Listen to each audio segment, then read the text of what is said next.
الله وبركاته. درود صلى الله وسلم على محمد وعلى آله.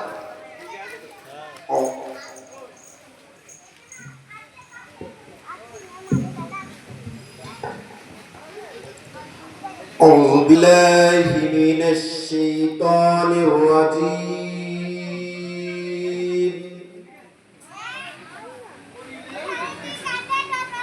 بسم الله الرحمن الرحيم.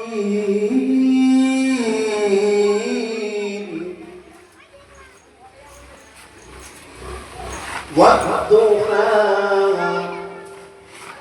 والليل إذا سجى ما ودعك ربك وما قلى والضحى والليل إذا سجى ما ودعك ربك وما قلى وللآخرة خير لك من الأولى ولسوف يؤتيك ربك فترضى.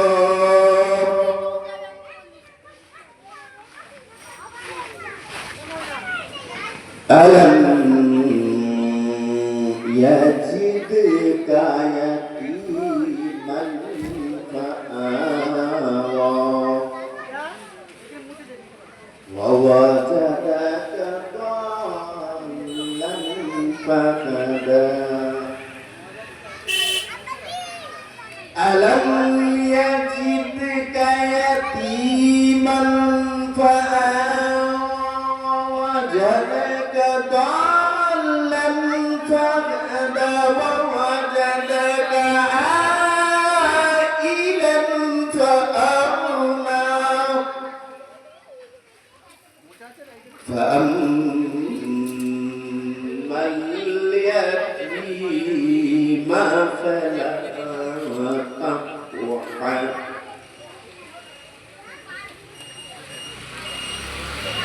فأما اليتيم فلا تقهر وأما السائل فلا تنهر.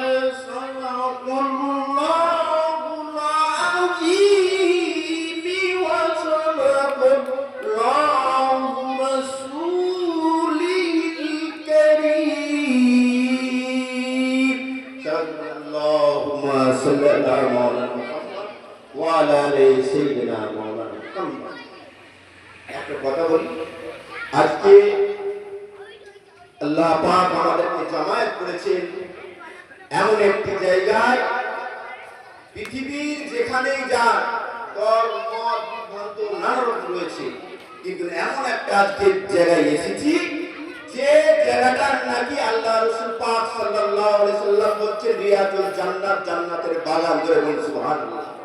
আর এই জায়গাটা সম্পর্কে আবার ঘোষণা করলে বলা যাবে যে এই জায়গাটার মালিক হচ্ছেন হাসান ও হোসেন। ধরে বলুন সুবহানাল্লাহ। কেন? এই জায়গাটার মালিক ইমাম হাসান ও হোসেন কিয়ামতের ময়দানে যুবকদের সরদার হবেন, আর সেই জান্নাতের বাগান বলছে।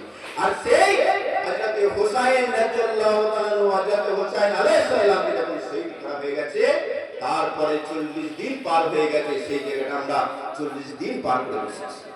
আজকে কি করুন অবস্থা! আজকে যে আহলে বায়াতের কথা যারা অনুসরণ করবে না, আহলে বায়াত থেকে যারা দূরে থাকবে, আহলে বায়াতকে যারা ঘৃণা করবে, আহলে বায়াত থেকে যারা দূরে থাকবে, কিয়ামতের ময়দানে তারা নাজাত পাবে না। দুনিয়াতে আল্লাহ পাক তাদের এজিদের মতন অবস্থা থাকবে, দুনিয়াতে তাদের শেষ হয়ে যাবে, পদগলিত হবে, লাঞ্ছিত হবে, বেইজ্জতি হবে। কবরে তো তাদের আল্লাহ রাসূল পাক সাল্লাল্লাহু আলাইহি সাল্লাম আসবে না। কিয়ামতের ময়দানেও তাদের নাজাত পাওয়াটা কঠিন হয়ে যাবে।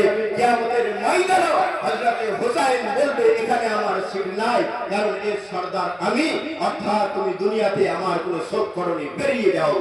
সেখানেও দুনিয়া কিয়ামতের ময়দানে আপনার কোনো জায়গা হবে না।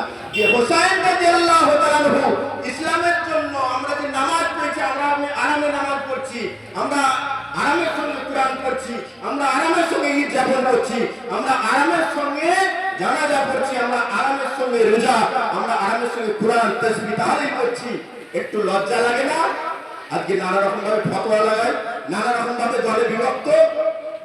যে মুআবিয়া হোসেনকে শেষ করার জন্য, আলীকে শেষ করার জন্য যুদ্ধ করলো, যে আবু সুফিয়ান বিশ্বনবী সাল্লাল্লাহু আলাইহি সাল্লামকে শেষ করার জন্য যুদ্ধ করলো, যে হিন্দা রাসূল পাক সাল্লাল্লাহু আলাইহি সাল্লামের সাহাবার কোলে চিবিয়ে খেলো, যে এজিদ হোসেনের গর্দান কাটতে বললো, যে এজিদ কাবা শরীফের গিলাফ পোড়ালো, যে এজিদ মসজিদুন নববীটাকে লাঞ্ছনা করলো, যে এজিদ সাহাবা ইসলামকে শেষ করলো, সেই এজিদকে কি করে আমরা ভালো মানুষ বলি?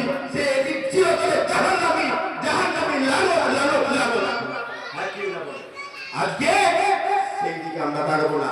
আজকে সেই হোসাইন পাক সাল্লাল্লাহু আলাইহি সাল্লাম আমাদের জন্য কুরবান করেন, নামাজের জন্য আমাদের জন্য কুরবান করে গেলেন কলমার জন্য। আজকে যদি সেই হোসাইনকে যদি আমরা না ধরে থাকি, কিয়ামতের ময়দানে কি আমরা মুখ দেখাবো?